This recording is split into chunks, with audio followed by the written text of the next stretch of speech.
if you're going to change an area, you do three things. Number one, you focus on it and you get clear and compelling vision for what you want.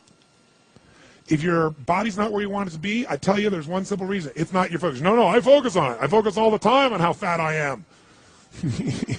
No. See, if you focus on crashing into the pole, trying not to, the more you try not to, what you focus on, that's where the energy goes, that's where you go, right? We all know that. But what people tend to do is, I'm saying focusing on what you want, not what you don't want. And not only just focusing on what you want, where you focus and say, well, I'd like to be strong, I'd like to be energetic, I'd like to be fit. It's focusing and making it compelling. If your only reason you're focusing on it is like, well, I need to lose some weight because I feel fat, versus I want the energy to burn because with that I'll have more passion, more aliveness, I'll be able to impact my children.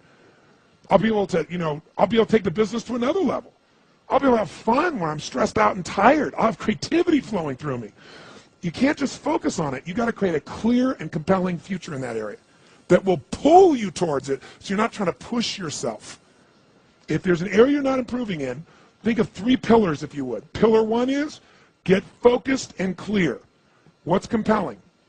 Where are you? Really? And don't lie. Where do you want to be? And make it so compelling you can't help it. When you wake up in the morning, you want to transform this area of your life. So the quality of your life already is better just because you are so excited about what you're after. When you do that with your body or your emotions or your finances or time or any other area and you start focusing and you're clear, you're going to have energy. You're going to have drive. You're going to start to do something. How do you make sure what you do really works? You need the second pillar. And think of this as three pillars. Because, two-legged stool is going to fall over.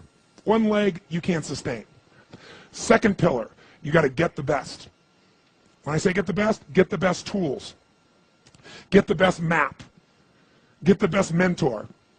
What I'm looking for is, it's wonderful that you're focused and clear and excited, but if you're running east looking for a sunset, you got a problem. I don't care how much you believe, I don't care how much enthusiasm you have, you got the wrong tools. You got the wrong strategy. You got the wrong map. And so it's really critical in life, I believe, to get a map and get a mentor. Because the map very often changes, and the best mentor, somebody who's the best at what they do, they know the shortcuts, don't they? Or they know when the roads change. You don't get stuck hanging out, in the desert when you're trying to get to the ocean, metaphorically. So I've always focused on not just finding somebody good, but who's the best at it, who's got the best tools. Think of that first pillar as a target. You're crystal clear on the target. And now you got the toolbox, man. You got the best tools, not rinky-dink tools, the very best. And the way to get the best, by the way, that I've done it is model someone who's already successful. All the tools I come up with, some I've obviously created, but the foundation came by standing on the shoulders of other giants. I went out and found somebody that's already got the result. Why reinvent the wheel? Success leaves clues. Find the best, figure out what they're doing, do that. Alter it, find your view of it, but start with what already is working rather than starting from scratch and trial and error. But if you've got that focus, the target, and you got the toolbox, and you're still not getting what you want, it's because you got inner conflicts. That's the third pillar. You've got to resolve your inner conflicts. Because as I try to explain to you, 80% of success in anything is your psychology and 20% is the mechanics. So those inner conflicts are when you take 2 steps forward and you pull 3 steps back. Right? When you say, boy, I'm totally committed to this, but you don't follow through. This is my expertise, the why guy part. Why? Why do you keep saying you want this? You have crystal clarity, you have the tools, and you're still not getting it? There's a conflict in you. You want to be totally successful, but you're afraid at some level that if you are totally successful, you will not be loved. You'll be rejected. You want to be in a position where you have total free time and you want to build a billion-dollar enterprise. These are conflicts. You really, truly know you got the tools and talents to make this happen, but a part of you doesn't think you deserve to succeed because of something you did at some point in your life or something you made up. Or you think making money or being successful economically is not spiritual. And you're committed to being spiritual, and yet the other part of you, it's the inner conflicts between fighting parts. So what do we do in this third pillar? Think of it as a vault we got to unlock. Think of it as unlock and unleash. That's the third pillar. The way you unlock and unleash is you identify the conflicts. You get clear what they are. So you may have total clarity, even the tools, but how can you totally unleash and commit when you're being pulled in 2 different directions? You say, Tony, how do I solve that? There isn't one way.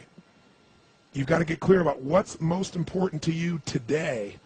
not what you think you should do based on an old blueprint, an old belief system, your parents, society, your friends. Otherwise, you'll succeed and not be fulfilled. So once you identify the conflicts, now what you got to do is align. Align your life with what you really value. Align your life with what is most important to you.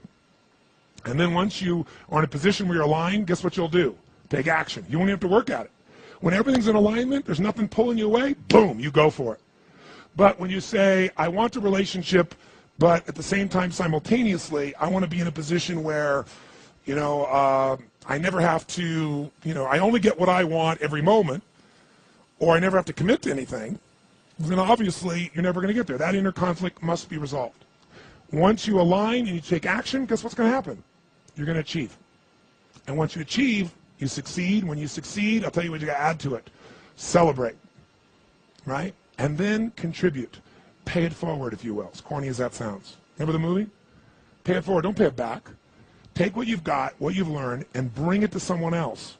And if you bring it to someone else, it continues that cycle of fulfillment, of joy, of meaning in your life. Everything works.